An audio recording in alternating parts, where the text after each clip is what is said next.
I've been a priesthood member in this church for over 50 years. My ancestors, my great-grandparents in Europe, were converted by Mormon missionaries back in the 1860s and immigrated to the US shortly thereafter.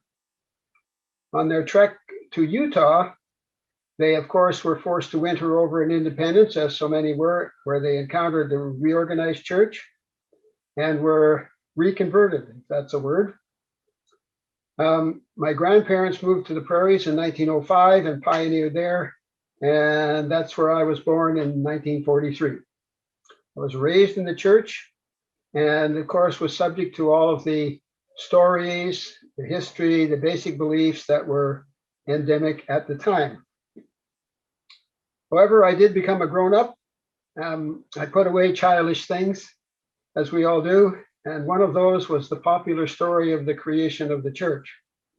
I began to question things that didn't make sense to me and to enter a lifelong quest for the truth through scholarly research.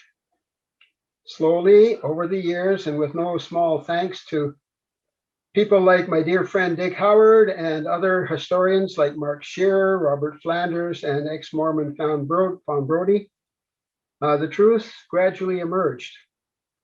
I came to believe that our so-called prophet, seer, and revelator was as driven by his personal agendas as he was by any divine influence, and that the Book of Mormon had some problematic historical, theological, and literary issues that bothered me a little. So I began to study that, and I probably would have left the church a number of years ago, except for one fact. And I don't know if this was a result of our belief in continuing revelation or not, but we were a church that was open to new insights, and we have always refused to adopt a definitive creed. People were encouraged to embrace a culture of openness and to explore their own beliefs and to live their faith journeys accordingly. Now, this refusal to dictate what members must believe meant that we were open to a variety of faith expressions. So I didn't have to accept the typical tenets of traditional Christianity in order to be accepted. I've been proud of the church in recent years because of some of the momentous changes that we have embraced.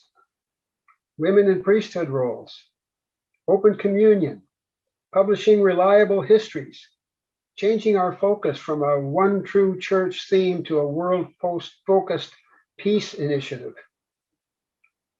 This it makes me think of the Gospel of Charles Dickens when he has Marley's ghost say to Scrooge, "It is required of every person that their spirit walk abroad among their fellow beings in life," to which I would add, in equanimity.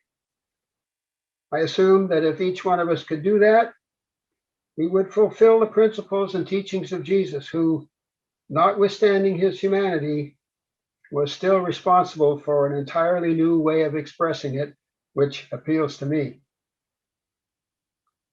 Change does not come without challenge, and there has been quite a bit of that, but we need to do more. My hope for this church is that we will continue to outgrow our devotion to our oft-romanticized past, and instead of being a remnant of a previous century, become a church by and for the time in which we live. Now, that might mean shedding more of our traditional beliefs, and if so, so be it. We've made great strides in recent years, despite the deep connections we have to our past, but it's time we turned our eyes fully to the horizon before us, to which we have been sent.